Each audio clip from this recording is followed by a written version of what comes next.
하박국 3장 16절에서 19절 말씀 함께 같이 읽겠습니다. 내가 들었으므로 내 창자가 흔들렸고 그 목소리로 말미암아 내 입술이 떨렸도다. 무리가 우리를 치러 올라오는 환난 날을 내가 기다림으로 썩이는 것이 내 뼈에 들어왔으며 내 몸은 내 처소에서 떨리는도다. 비록 무화과 나무가 무성하지 못하며 포도나무에 열매가 없으며 감람나무에 소출이 없으며 밭에 먹을 것이 없으며 우리의 양이 없으며 외양간에 소가 없을지라도 나는 여호와로 말미암아 즐거워하며 나의 구원의 하나님으로 말미암아 기뻐하리로다.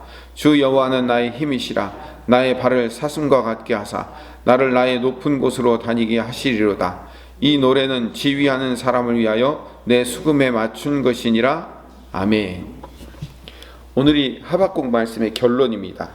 사실 우리가 한 일주일 이상 했던 이 하박국의 말씀을 오늘 이 말씀을 하기 위한 준비 과정이었다고 해도 과언이 아닙니다. 하박국을 처음 시작할 때 1장 2절에 어느 때까지, 1장 3절에 어찌하여, 하박국 선지자가 마음 가운데 이 남유다의 악한 상황을 어떻게 해결해야 될 것인가 라는 질문으로 출발합니다. 첫 번째 질문에. 두 번째 질문에서는 하나님, 우리 아무리 남유다를 저렇게 징계하신다고 해도 우리보다 더 악한 저 바벨론을 사용해서 우리를 이렇게 징계하시면 어떻게 합니까? 라는 두 번째 질문에 대해서 또 하나님이 응답하십니다.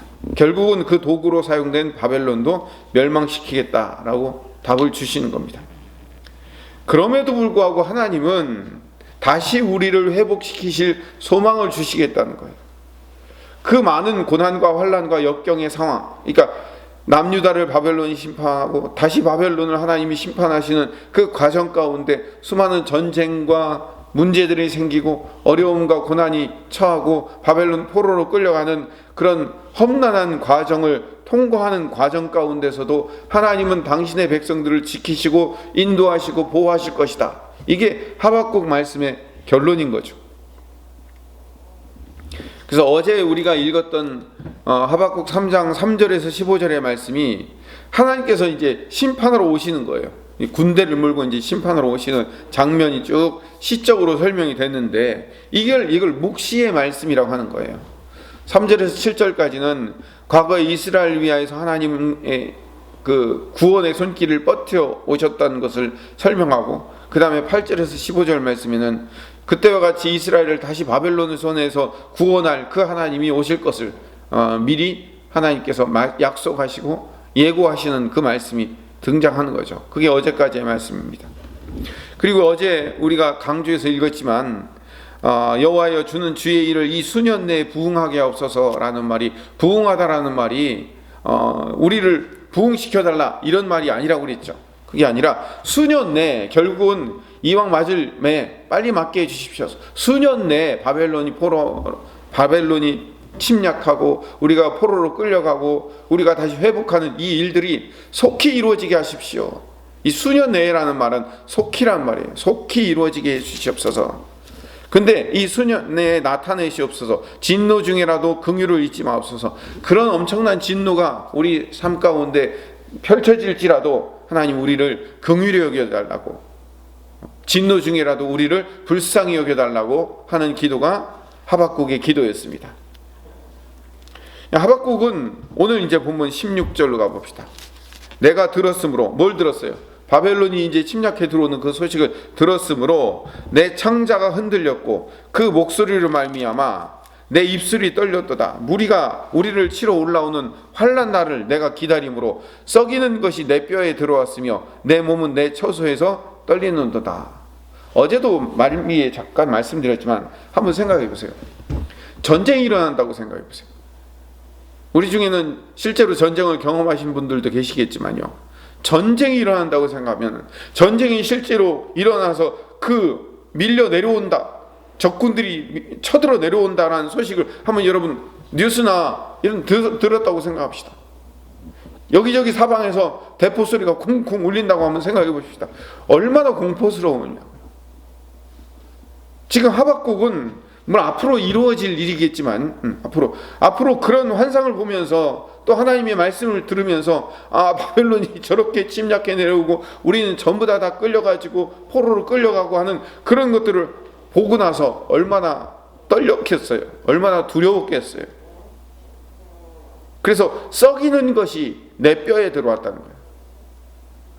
두려우면요, 이런 현상이 생기는 거예요. 내 몸이 처소에서 떨리는 거예요. 얼마나 공포스럽고 두렵겠어요. 그런데 여러분, 이런 공포와 두려움 속에서 하박국이 어떻게 고백을 했나 봅시다. 비록 무화과 나무가 무성하지 못하며 포도나무에 열매가 없으며 감람나무에 소출이 없으며 밭에 먹을 것이 없으며 우리의 양이 없으며 외양간에 소가 없을지라도 나는 여호와로 말미암아 즐거워하며 나의 구원의 하나님으로 말미암아 기뻐하리로다 라고 얘기하는 거예요. 이게 진짜 성도가 해야 될 진정한 고백인 거예요. 하나님이 비록 바벨론을 통하여서 심판하실 것이지만 하나님이 그 심판의 도구로 사용하신 바벨론을 무너뜨리고 하나님의 백성들을 다시 살리실 그 놀라운 계획을 듣고 나으니까 더 이상 하나님 앞에 항의할 수 없잖아요. 하나님의 큰 그림을 보게 되니까 지금 눈앞에 보이는 내 고난과 혼란, 그리고 정의와 공의가 사라진 이 현상을 애타할 필요가 없는 거예요. 하나님이 하실 일이기 때문에. 그렇기 때문에 나는 뭘 기다리냐면 하나님이 앞으로 다시 회복시킬 그 하나님의 놀라운 약속을 기대하는 거예요. 기다리는 거예요. 그게 성도가 해야 될 일인 거죠. 비록 유다가 바벨론 포로로 끌려가고 그래서 예루살렘 성은 완전히 무너지고 그 땅에 소출이 없고 폐허가 되더라도 하나님의 약속이 남아있지 않느냐. 우리는 그 약속으로 말미암아 기뻐하며 즐거워하지 않느냐. 하나님이 우리와 함께 하시기 때문에 지금 눈앞에 문제가 잔뜩 보일지라도, 그 문제가 사라지지 않는 것처럼 보일지라도 하나님만 찬양할 수밖에 없게 된다. 그게 성도가 할 일이다 라고 오늘 하박국 선지자가 말씀하는 거예요. 다시 말하면요, 내게 닥친 환경을 보지 않는 거예요. 내게 주어진 결과만을 보는 게 아니에요. 내게 좋은 것을 주신 그 좋은 결과로 말미암아 기뻐하고 즐거워하는 일은 누구나 할 수 있어요. 여러분, 그건 누구나 할 수 있어요. 내게 좋은 일이 생겼어요. 좋은 일이 생겨서 기뻐하고 즐거워하며 감사하는 것 누구나 할 수 있잖아요. 그런데 누구나 할 수 없는 일이 있어요. 그게 뭐예요? 내게 좋은 결과가 주어지지 않을지라도 여호와의 언약으로 말미암아 즐거워할 수 있는 거예요. 하나님의 언약으로 말미암아. 그래서 하박국서의 가장 핵심이 뭐냐면 무화과 나무가 포도나무에 소출이 감람나무에 소출이 없을지라도 이 얘기도 아니에요. 어제 우리가 잘못 읽은 수년 내에 부흥을 주시옵소서 이것도 아니에요. 하박국서의 가장 중요한 핵심 구절은 맨 마지막 절에 있습니다. 같이 한번 읽어봅시다. 3장 19절 시작. 주 여호와는 나의 힘이시라. 나의 발을 사슴과 같게 하사 나를 나의 높은 곳으로 다니게 하시리로다. 이 노래는 지휘하는 사람을 위하여 내 수금에 맞춘 것이니라. 나의 발을 사슴과 같게 만드시어서 나를 높은 곳에 다니게 하시겠다라고 말씀하시는 거예요. 자, 산양이에요. 산양이 지금 절벽에서 뭐 하고 있을까요? 풀 뜯어 먹으려고 저렇게 하고 있는 거예요. 우리가 알고 있는 양이요, 이게 들판에서 풀이 잔뜩 나 있는 그 들판에서 평화롭게 풀을 뜯어먹는 그런 거는요, 그거는 유럽이나 영국에서 있는 이야기고요. 예수님 시대나 아니면은 그 이스라엘의 양은요, 그런 푸른 초장 그게 쉽지 않아요. 건기와 우기로 나뉘는데 그 우기 때 잠깐 있는 이야기예요. 건기 때는 양들이 저렇게 절벽을 타고 다니면서 절벽 사이사이에 있는 풀들을 먹고 다니는 거예요. 우리가 알고 있는 산양들은요, 사슴, 산양, 염소 이런 종류들이 그 중동 지방에 있는 사슴들은요, 저런 식으로 절벽 꼭대기에서 풀을 뜯어먹고 있어요. 죽음의 위협이 느껴지는 그런 절벽 같은 상황 속에서 하나님은 나의 발을 어떻게 만드신다고요?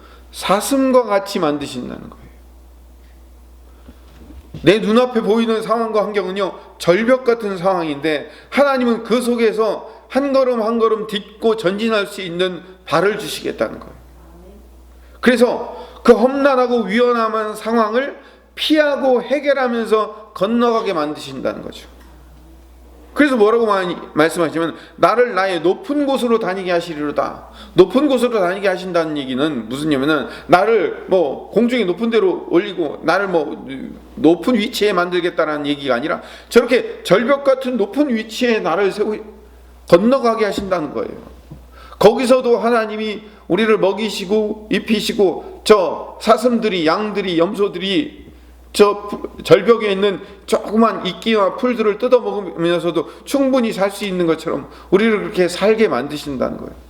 우리 눈앞의 상황은 절벽과 같은 상황이지만 그 상황을 하나님이 이기시며 극복하게 만드시는 것이 하나님이라는 걸 하박국 선지자가 보고 있는 거예요. 그래서 여호와는 나의 힘이신 거예요. 하나님이 나를 그렇게 인도하시고 이끄신 거예요. 그렇게 한 걸음 한 걸음 인도하시는 하나님을 의지해야 됩니다.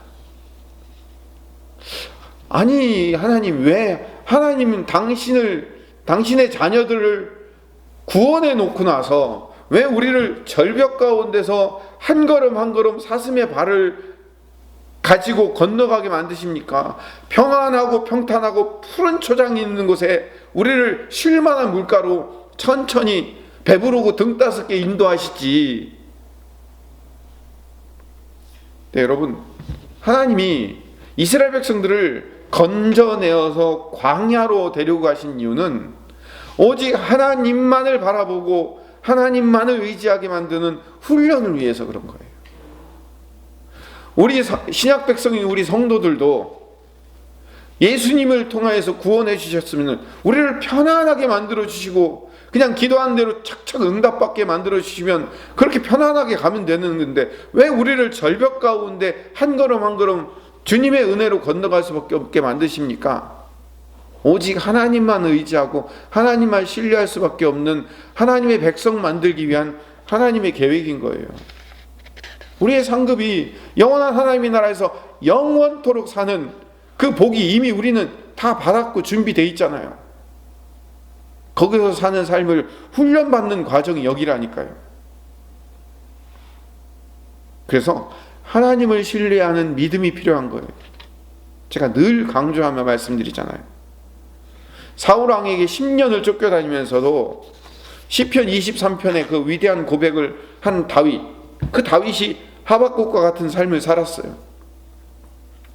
다윗의 위대함은 다윗이 왕이 되어가지고 막 주변에 있는 모든 나라들을 무너뜨리고 통일 왕국을 세우고 성전 건축할 것을 준비하고 그때가 위대했지 않았어요. 사실 다윗의 위대함은 그가 왕이 되어서 드러난 게 아니라 왕이 될 언약을 받고도 그 기름 부음을 받았음에도 불구하고 위협당하며 10년 동안 사울에게 도망다닐 때 다윗이 거기서 진정한 하나님의 사람이 됐잖아요. 여러분, 시편의 그 아름다운 고백들이 다 어디에서 쓰여진 거예요? 거의 대부분 그 광야의 삶에서 쓰여진 거잖아요. 종말의 위협과 코로나의 위험한 상황 속에서도 하나님이 우리 하나님의 백성들을 사슴과 같은 발을 만드셔서 그 위험한 높은 절벽과 같은 곳을 하나님이 통과하게 만드시되 하나님 우리를 죽이시지 않고 우리를 멸망시키지 않으시고 하나님을 붙들고 한 걸음 한 걸음 전진하며 승리를 보장받고 약속받는 우리를 훈련시키는 그 하나님을 의지하고 신뢰하면서 사시는 하나님의 백성 되시기를 간절히 소망합니다.